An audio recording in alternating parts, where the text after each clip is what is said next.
je ne pense pas que tu vas l'aimer. C'est pourquoi Dieu dit, si tu rejettes la connaissance, je te rejetterai aussi. Ce qui est tout à fait normal, parce que Dieu ne trouvera rien de lui en toi. Et puisqu'il ne trouve rien de lui en toi, tu ne seras jamais selon les conditions de Dieu pour recevoir selon la parole les bénédictions qui te sont promises. La guérison, la bénédiction et tout ce qui s'ensuit, Dieu nous les donne au travers de sa parole par la puissance de son esprit. Or, si nous rejetons la parole, cela veut dire que nous rejetons toutes les bénédictions que Dieu a prévues pour nous.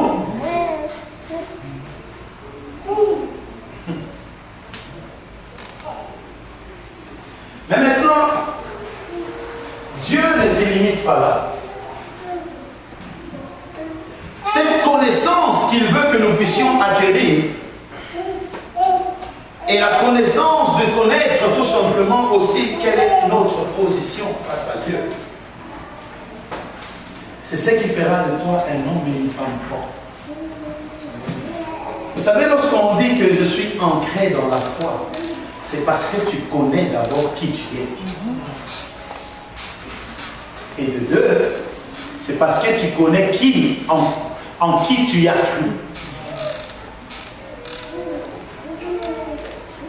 Et Dieu nous donne sa parole.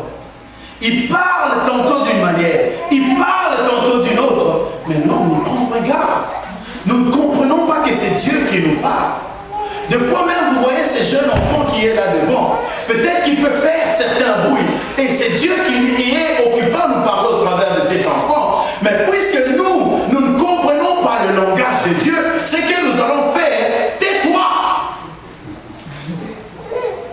Or, lorsque nous disons à cet enfant, tais-toi, ce n'est pas à lui que nous disons tais-toi, c'est à Dieu que nous disons tais-toi. Tout simplement parce que nous n'avons pas compris le langage de Dieu.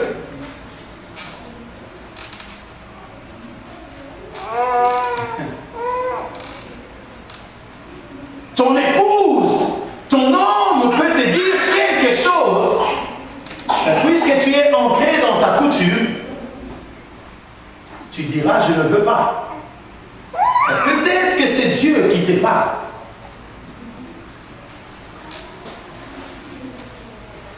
La seule chose que nous devons nous avoir pour comprendre comment Dieu parle, c'est la parole et c'est l'esprit. La parole t'ouvre la route, te met sur le chemin et l'esprit te fait discerner, te fait comprendre le langage de Dieu, t'emmène dans le domaine de Dieu, t'emmène dans la dimension de Dieu, t'emmène là où Dieu est. Vous voyez, maintenant nous commençons même à parler de la régénération de l'esprit alors que nous sommes aux trois types d'hommes. Parce que tout ça c'est des parenthèses, non? Par rapport à la régénération tout simplement. Alors, tu rencontreras chaque jour, et lorsque Dieu regarde, il voit ces trois catégories d'hommes dans le monde. Où es-tu? Dieu a posé la question. Il a commencé à chercher Adam. Alors que Adam avait bien commencé avec Dieu, il avait disparu de la face de Dieu. Ah, Romain dit, vous avez bien commencé. Vous avez commencé en esprit, maintenant vous terminez dans la chair. C'est pour dire qu'il y a certains types d'hommes qui commencent spirituellement, mais seulement qui deviennent charnels. C'est aussi possible. Je n'ai pas encore expliqué les trois types d'hommes.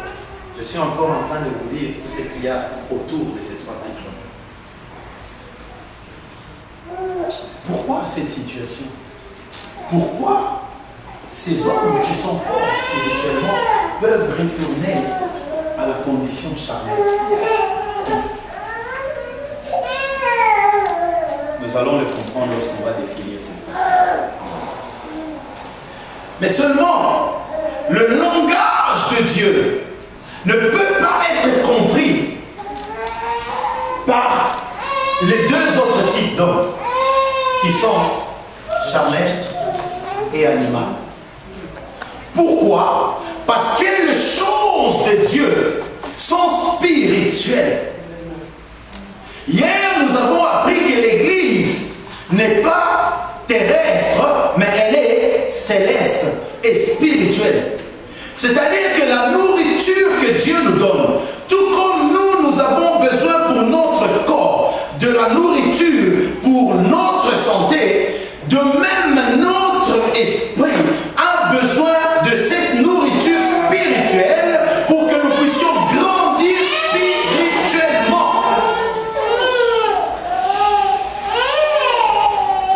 Si tu n'as pas cette nourriture, tu ne sauras pas grandir. Jean dit ceci dans l'épître, il dit: je souhaite que vous puissiez prospérer à tous égards comme prospère l'état de votre âme. Cela veut dire que la prospérité que toi tu cherches dépend d'une nourriture qui doit te faire grandir intérieurement. Parce que c'est cette nourriture qui est la source de bénédiction, qui est la source du salut, qui est la source de délivrance, qui est la source de guérison. C'est cette nourriture en toi qui te transforme, qui t'emmène de la boue à la richesse, qui brise les chaînes. Je souhaite que vous puissiez prospérer à tous égards, comme prospère l'état de votre âme. Cela veut dire que si tu ne prends pas soin de ton intérieur, sache-le bien que l'extérieur ne suivra pas. Ah oui. On a entendu souvent des évangiles où on dit, même dans le péché, Dieu va te bénir, c'est faux. Si tu ne prospères pas au-dedans de toi, tu ne seras pas béni. La bénédiction, dans ces cas-là, ne dépend pas seulement de Dieu. Dieu a déjà mis toute la bénédiction dans sa parole. Et si cette parole est en toi pour te faire croître, cela veut dire que cela dépend de toi. Tu veux un foyer stable, cela dépend de toi. Tu veux un bon mari, cela dépend de toi. Tu veux une belle femme, cela dépend de toi. Tu veux toutes les bénédictions, cela dépend de toi. Tu veux être guéri, cela ne dépend que de toi. Parce que Dieu dit, je souhaite que tu puisses prospérer à tous égards, comme ton âme prospère. Donc si ton âme ne prospère pas, ne cherche pas loin. Tu seras quand même la source de ton problème. C'est pourquoi je plains souvent ceux qui condamnent Dieu. Parce qu'eux-mêmes, ils ne savent pas qu'ils sont eux-mêmes la source de leurs problèmes. Dieu t'a donné déjà sa parole. Il dit, dans le livre de Deutéronome au chapitre 28, il dit les bénédictions et les malédictions. Il y a des bénédictions, et dans les bénédictions, il dit, c'est lui qui fera ceci, voilà la bénédiction qui arrivera. C'est lui qui fera cela, voilà la bénédiction qui arrivera. Toutes les bénédictions sont là au travers de la parole. Mais il dit aussi, si tu ne fais pas ceci, il y a les malédictions aussi qui t'arriveront. Cela veut dire que cela ne dépend que de nous. Parce que lui, il a déjà tout enfermé dans sa parole. Et il nous a donné sa parole.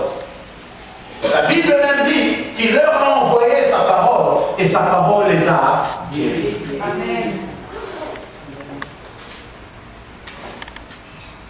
Alors, Paul, lui qui était un persécuteur de l'Église, vous savez, Paul, la Bible dit que c'était un homme irréprochable quant à la loi. Cela veut dire qu'il suivait la loi à la lettre. Pour lui, ce qui était source de gain, il dit plus tard, est devenu pour moi comme une perte. Parce que ce qu'il avait cru être bon se révèle être mauvais.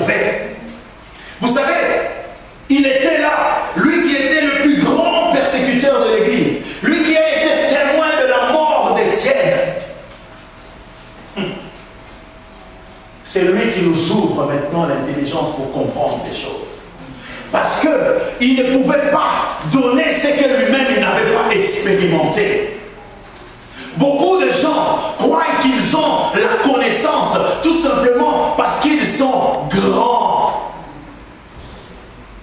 La Bible dit, par Paul, au travers de ce chapitre que nous venons de lire, si vous lisez bien devant, il dit que la sagesse de Dieu confond les sages de ce monde, confond même le roi de ce monde. Ce n'est pas ma position sociale qui fait que je sois plus sage. Ce n'est pas ma position sociale qui fera que je puisse comprendre Dieu. Loin de là. Même le plus petit d'entre nous peut comprendre Dieu s'il a Dieu avec lui. Même le plus petit d'entre nous peut être plus sage que le plus grand au milieu de nous parce que Dieu est avec lui. C'est pourquoi on ne méprise personne. Dieu est grand, il est souverain, il confond les sages de ce monde. Le roi Nebuchadnezzar a invité tous les sages de son royaume, ne fût-ce que pour lui dire son rêve. Personne ne pouvait interpréter. Il a fallu un petit là. Vous comprenez? Un petit que tout le monde avait même oublié. Un petit pour qu'il vienne interpréter le songe. Parce que le défi était grand, je vous l'ai dit la fois passée. Le défi était quoi? Avec le roi Nebuchadnezzar. Dites-moi le rêve et interprétez-le. Oh, toi tu as eu ton rêve, tu veux que moi je te dise ton rêve? Mais c'était ça, c'est que le roi avait demandé. Il a invité tous les sages de son royaume. Il dit, dites-moi le rêve que moi je fais cette nuit et donnez-moi l'interprétation. La Bible dit que dans le royaume, personne ne pouvait se lever pour dire au roi ce qu'il avait vu. Et s'ils ne savent même pas ce qu'il avait, comment ils vont interpréter? Mais la Bible déclare que dans ce royaume, heureusement pour lui, il y avait un jeune homme. Ce jeune homme s'appelait qui? Daniel. La Bible déclare qu'il avait refusé, lui et ses compagnons, de se mettre à la table du roi, comme tous les jeunes de ce royaume-là. Ils ont accepté, ils ont dit à cet homme-là qui les gardait, nous ne voulons pas manger de ça, nous allons manger notre nourriture à nous. Amen. Vous savez, si tu manges la nourriture que Dieu te donne, la nourriture qui vient du ciel, tu deviens le plus sage des sages. Amen. Tu deviens le plus fort des forts. Tu deviens quelqu'un de différent. Tu ne manges pas toute la nourriture que les gens mangent. Amen. T'aimes bien manger. Ce n'est pas tout ce qu'on te dit que cela est la vérité. La seule vérité pour nous, c'est la parole de Dieu. Amen. Si cette vérité qu'on nous dit ne cadre pas avec la vérité de la parole de Dieu, pourquoi je dis ça? Parce qu'il y a une vérité qu'on peut te dire, mais qui est mensonge pour Dieu. Quelle est cette vérité? Lorsque tu es dans le